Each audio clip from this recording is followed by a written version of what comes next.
Akan tetapi dengan adanya kejadian tadi, kini hanya tinggal tersisa satu lagi permintaan yang bisa ia minta pada si Jin.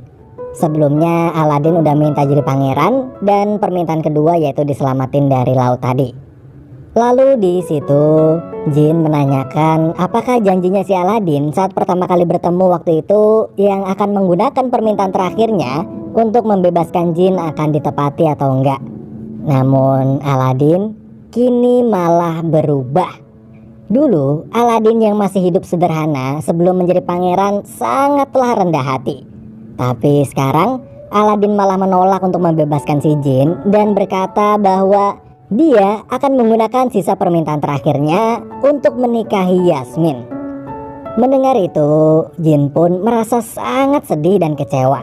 Karena ternyata Aladin sama aja seperti para tuan-tuannya sebelumnya yang haus akan keinginan duniawi. Beberapa waktu kemudian, di dalam istana, Jafar yang sedang berkumpul dengan Sultan dan Yasmin pun memfitnah Aladin dan berkata kalau kerajaan Aladin akan menyerang kerajaan sekutunya. Tapi tiba-tiba Aladin datang dan membongkar semua kebusukan Jafar. Sultan di situ merasa sangat kecewa pada Jafar, namun Jafar mulai menggunakan sihirnya lagi pada sang Sultan. Melihat itu, Aladin yang tahu kalau tongkat Jafar adalah tongkat sihir pun langsung merampasnya dan akhirnya sang Sultan sadar, lalu langsung memerintahkan panglima yang bernama Hakim untuk menangkap Jafar. Tapi sayangnya saat Jafar dibawa ke ruang penjara, burungnya si Jafar berhasil mencuri kunci penjara tersebut. Di dalam istana, Sultan merestui hubungan Pangeran Ali dan Yasmin lalu menyuruh mereka untuk segera menikah. Sebenarnya Aladin ingin jujur bahwa selama ini dia telah berbohong tentang Pangeran Ali. Tapi akhirnya nggak jadi. Aladin yang kebingungan karena terjebak oleh kebohongannya sendiri itu pun akhirnya meninggalkan istana dan pergi ke rumahnya. Tetapi di tengah perjalanan, Aladin bertabrakan dengan Jafar yang sedang menyamar, dan dari situlah Jafar berhasil mencuri lampunya Aladin tanpa Aladin sadari. Kemudian Jafar di situ langsung menggosok lampu tersebut hingga si Jin pun keluar. Jin di situ kaget karena yang memanggilnya ternyata bukanlah Aladin. Singkat cerita, Jafar telah berada di dalam istana. Dengan sangat percaya diri, ia mengatakan kalau dialah yang kini akan menjadi penguasa di kerajaan tersebut. Sultan yang mendengarnya langsung memerintahkan Hakim untuk menangkap Jafar. Tapi tiba-tiba Jafar menggosok lampu ajaibnya hingga si Jin pun keluar. Lalu Jafar meminta Jin untuk menjadikannya seorang raja di kerajaan tersebut. Dan abrakadabra, permintaan Jafar dikabulkan. Di sisi lain, Aladin yang baru sadar kalau lampunya dicuri, ia pun langsung segera pergi menuju istana. Di istana, Jafar sebagai raja baru memerintahkan Hakim untuk membawa Putri Yasmin keluar. Namun di tengah perjalanan, Putri Yasmin berhenti dan memanggil Hakim. Karena status Yasmin yang masih menjadi seorang putri, sang putri lalu memerintahkan dan menjelaskan kalau Hakim berhak memilih dan menentukan keadilan di kerajaan. Yasmin berkata, walaupun kini Jafar adalah rajanya, tapi Hakim tetap memiliki hati yang bisa tahu mana perintah baik dan mana perintah buruk. Hingga akhirnya Hakim pun memilih untuk mengikuti kata hatinya dan menuruti perintah sang putri. Sang putri kemudian memerintahkan Hakim untuk segera menangkap Jafar. Namun seketika itu Jafar kembali menggosok lampu ajaibnya, dan kali ini Jafar meminta agar ia dijadikan penyihir terhebat di muka bumi. Dengan kekuatan sihirnya, Jafar lalu mengubah Hakim dan para prajurit menjadi abu. Tak sampai di situ, Jafar juga memaksa Putri Yasmin untuk mau menikahinya. Kalau enggak, maka ayahnya akan disiksa dengan sihirnya si Jafar. Sang putri yang tak tega melihat ayahnya disiksa pun mengiyakan tawaran Jafar itu. Sementara Aladin yang sudah sampai di istana diam-diam ingin mengambil lampu yang berada di bangku belakang Jafar. Akan tetapi Jafar yang tahu dalam sekejap langsung memindahkan Aladin itu ke hadapannya. Ia kemudian mengirim Aladin dan Abu ke ujung bumi, yaitu Kutub Utara. Di sana Aladin terpisah dengan Abu. Ia lalu mencari Abu kemana-mana sampai akhirnya mereka berdua pun kembali bertemu. Sedangkan si karpet ajaib yang saat itu masih di istana meminta jin untuk mengirimnya ke tempat di mana Aladin berada.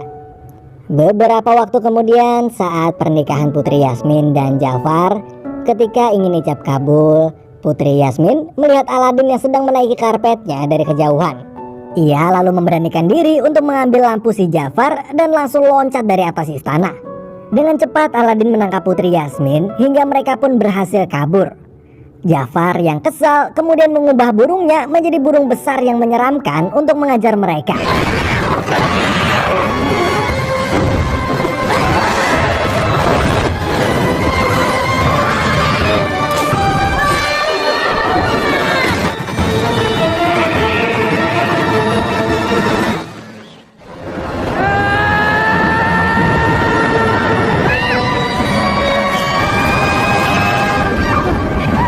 Sayangnya lampu tersebut berhasil direbut lagi sama si Jafar. Jafar lalu menyihir Sultan, Dahlia dan Putri Yasmin agar tak bisa memberontak lagi. Di situ Aladin berusaha menatap jin dan meminta pertolongan, akan tetapi si jin tak bisa berbuat apa-apa. Ia hanyalah jin yang cuman bisa menuruti perintah tuannya yang memanggilnya keluar dari lampu. Namun Aladin gak kehabisan akal. Ia lalu mengatakan pada Jafar bahwa kekuatan Jafar yang dimiliki saat ini itu adalah pemberian dari jin. Bagaimanapun juga, jinlah makhluk terkuat di bumi ini. Dan Jafar hanyalah makhluk terkuat kedua aja setelah jin. Aladin juga meledeknya dengan mengatakan bahwa Jafar tak akan bisa berbuat apa-apa tanpa bantuan jin. Mendengar itu, Jafar yang murka dan tak terima dengan perkataan Aladin pun kemudian memerintahkan jin untuk mengabulkan permintaan terakhirnya, yaitu menjadikannya makhluk terkuat di muka bumi ini, bahkan melebihi kekuatan jin. Jafar yang gila akan kekuasaan itu pun gak sadar bahwa ucapan itu telah membawanya termakan jebakan si Aladin. Dan saat permohonannya dikabulkan, lalu saat Jafar ingin menghancurkan seluruh kota, akan tetapi ada konsekuensi bila menjadi makhluk terkuat di bumi. Konsekuensi itu adalah Jafar diambil kebebasannya. Kedua tangan Jafar pun langsung terbelenggu hingga ia tak bisa menggunakan kekuatannya bila tak memiliki seorang tuan. Akhirnya Jafar tersedot dan terkurung di dalam lampu bersama dengan burungnya untuk selama-lamanya. Hingga suatu saat nanti akan ada seseorang yang menggosok lampu itu dan menjadi tuannya si Jafar. Setelah semua berakhir, si jin lalu menawarkan permintaan terakhir Aladin yang masih tersisa satu itu untuk mewujudkan keinginannya menikahi sang putri. Namun Aladin yang kini telah menganggap bahwa jin adalah sahabat yang selalu ada membantunya pun, akhirnya ia merelakan keinginan untuk menikahi sang putri. Dan dia lalu mengucapkan permintaan terakhirnya, yaitu membebaskan sang jin.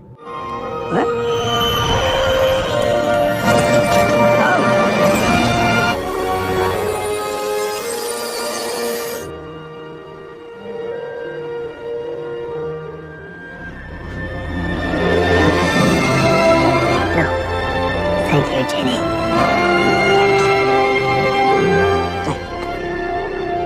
Kini jin telah sepenuhnya bebas.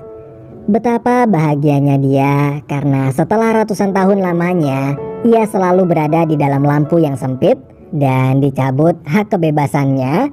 Sekarang ia benar-benar bisa menghirup udara dengan bebas. Bahkan untuk sekedar duduk dan pergi pun kini jin tak perlu lagi meminta izin dari tuannya. Jin kemudian menghampiri Dahlia dan lalu mengajaknya untuk berkeliling dunia menggunakan sebuah kapal. Dia dan Dahlia juga berkeinginan untuk menikah di sana dan mempunyai 2 orang anak. Lalu pada kedua anaknya nanti, Jin dan Dahlia akan selalu menceritakan kisah sang Aladin itu. Di sisi lain, sang putri saat itu langsung pergi mengejar Aladin yang telah meninggalkan istana.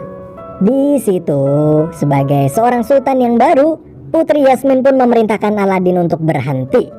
Dan dengan kekuasaannya, Putri lalu memerintahkan Aladin untuk mau menikahinya dan hidup bahagia bersama dengannya selamanya. Kok agak maksa nih orang. Oke, film pun berakhir.